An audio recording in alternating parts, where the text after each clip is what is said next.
Achama harkifan eeggattoota keenya qophii keenya guyyaa har'aa seenaa gootota Oromooti. Akkuma armaan dura seenaa gootota Oromoo isin dhiisaa ture har'as seenaa goota Oromoo tokko qabdee dhufee jira. Qophiin keessan nafaan haa ta'uun naafeerraa kooti. Seenaa goota Oromoo Koloneel Maammoo Muzammil. Koloneel Maammoo Muzammil abbaa isaa obbo Muzammil Habaatee Doorii, haadha isaa aadde Gurmeessaa Shawaa Lixaa magaalaa Amboo aanaa Gudar keessatti dhalate. Bara 1929tti dhalate. Mana barnootaa umrii isaa yogguu ga'u mana barnoota Dajjaasmaas Baashaa magaalaa Gudar keessatti seenuudhaan barnoota sadarkaa jalqabaa barate. Akkasumas barnoota sadarkaa lammaffaa mana barnoota Tafarii Mokonnon keessatti osoo hordofaa jiruu mana barnootaa leenjii barsiisota Harar akka baratuuf barattoota yeroo sana qabxii olaanaa qaban keessaa tokko ta'uun gara magaalaa Hararitti imale. Haa ta'u malee fedhiin isaa yeroo sana barnoota qofa osoo hin taane waraanas baratuu barbaade. Waraana baratuu waan barbaadeef mana leenjii waraana Harar seene.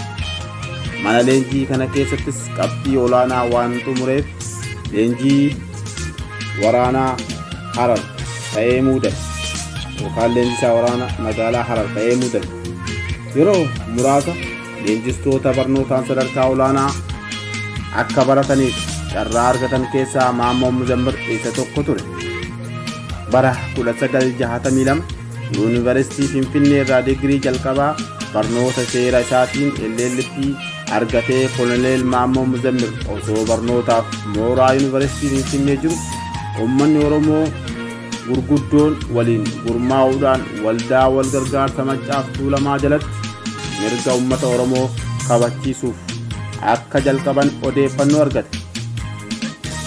Yeroo kanarratti jalqabee barattoota mooraa yuunivarsiitii Finfinnee keessa gara waldaa Maccaaf Tuulamaa keessatti makamuuf sochii jalqaban keessaa Maammoo Muzammil isa jalqabaati. Fedhiin isaas milkaa'inaa fi hanga murtiin du'aa itti darbututti yookaan fannifamutti hojii boonsaa uummata Oromoof dalagee darbuuf Koloneel Maammoo Muzammil bara jireenya isaa harka caalu kitaaba seenaa fi siyaasaa dubbisuu akka dabarseef uummata Oromoo cunqursaa jala jiru sagalee ta'uudhaan waltajjii garaagaraa irrattis falmii ciccimootaa isaa turan seenaan Itoophiyaa soba kan guutame akka ta'ee fi seenaan Oromoo dhokfamaa akka jiru kan bare Maammoo Muzammil kitaaba seenaa Oromoo jedhamu barreessee ture. Kanatti kan hin gammanne naftanyoonni barruu kana yeroo inni hidhamu mana isaatii fuudhanii akka badu godhan. Kana malees Maammoon barreeffamoota karoora mootummaa haaraan hundeesse qonnaan bulaan abbaa lafaa godhuuf qopheessaa ture. Kunis naftanyoota mataa dhukkuba guddaa itti ta'e naftanyoota dhukkuba mataa guddaa itti ta'e. Koloneel Maammoon afaan Oromoo, Amaariffaa fi Ingiliffa sirriitti danda'a ture. Yeroo sanatti walaloo adda addaa barreessuun walgahii Maccaaf Tuulamaa irratti dhiyeessuun gammachiisaa kan ture. Malees tapha adda addaa kan utuuchaa Oromoo agarsiisu dhiyeessaa ture.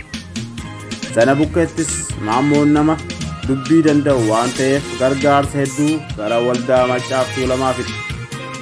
Mul'ata guddaa kan qabu nama fageessee yaadu kan ture Maammoon qabsaawaa fincila Baalee wajjinis Maccaaf Tuulamaa hariiroo akka uumu namoota godhan keessaa tokko isa. Xalayaa qabsaa'ota Baaleef barreesseeti akkas jedhee ture. Seenaan ilma namaa keessatti uummanni mirga fi bilisummaa isaatiif du'u odoo hin sodaanne qabsaa'uuf ka'u yoomiyyuu hin injifata. Haala kanaan finciltoonni Baaleef Maccaaf Tuulamaa waliin akka socho'an mari'achaa turan. Sobaan himamuu isaas. Miseensonni Maccaaf Tuulamaa irratti duula kan bane mootummaan Haayile Sillaasee himata sobaatiin Koloneel Maammoo Muzammil gurraandhala 10 bara 1967 uummata sinimaa Aappir keessatti walitti qabame irratti boombii dhukaafte. namoota hedduu irratti miidhaa geessise jechuudhaan himatame. Boombii kana garuu geessee gara humna tikaa nageenyaati. Mootummaa yoo ta'us namoota kana keessaa tokko wayita geessu itti dhukaa'e harkaa itti cite. Akkuma itti dhukeen harki isaa irraa cite jechuudha. Guyyaa muraasa boodas Maammoo Muzambir boombiisitu dhukaase jedhanii qaban. Erga boombiin dho'ee guyyaa 10 booda Maammoon gara mana sinimaa geeffamuun suuraa kaafamee mana hidhaa keessattis dararaa guddaa irratti geeffamee dararaa kana boodas anatu godhe jedhii akka mallatteessitu dirqisiisan. Akkaataa kanaan shira mootummaa fiwudaalizimii hojjeteen himatamee gaafa gurraandhala 28 bara 1969 murtoon du'aa irratti murtaa'e. Diraamaan kun Maammoo qofa odoo hin taane miseensota Maccaa fi Tuulamaa hunda qabuuf sababa gaarii ta'e. Koloneel Maammoon Muzammir gaafa diraamaan mootummaan dalage murtoo sobaa irratti murtaa'e fannifamuuf jedhu dhaamsa dhumaa akkas jechuudhaan: dhiigni koo dhiiga uummata Oromoo kabachiisuuf dhangala'e malee dhiiga koo qabsoof uummata Oromoof akka laatu bishaan ta'ee guddisu. Har'a mootummaan uummata Oromoo balleessuudhaaf nama uummata Oromoof qaroo ta'ee deeme tokko murtiin lameenis uummata Oromoo sagal ta'ee bula. Dhiigni uummata Oromoo har'a dhangala'ee jirus ta'ee kan boru dhangala'u dabalatee uummata Oromoo mirga isaa akka kabachiisu hin shakkinaa. Garuu mootiin badii ani hin hojjeteen yookaan ani hin hojjenneen murtii kun akka narratti raawwatu godheef fakkaattonni isaa uummata Itoophiyaa irratti murtoowwan wal fakkaataa akka isaan qaqqabu itti naaf himaa jedhee dhaamsa ofii dabarfate Koloneel Maammoo Muzammir. Koloneel Maammoo Muzammir himata sobaa ragaa hin qabneen himatamuudhaan bara 1969 mana adabaa Alam Baqqaan jedhamu keessatti fannifamee Koloneel Maammoo Muzammir osoo mirga uummata Oromootiif hin fannifamu dura abbaa ijoollee lamaa ture. Osoo hin fannifamiin dura ijoollee abbaa lamaa ture jechuudha. Seenaa hedduu nama boosu. Seenaa uummata Oromoo birattis Koloneel Maammoo Muzammir kan inni dalagaa ture uummata Oromootiif hedduu waan nama yaachisudha. Gootaa fi qabsaawaa uummata Oromootiif jecha waa hedduu dalagaa ture. Qabsaa'onni Oromoo hedduun seenaan isaanii baay'ee garaa nama nyaata. Hundumti kennaa seenaa isaanii faana isaanii haa hubannu isin jenna.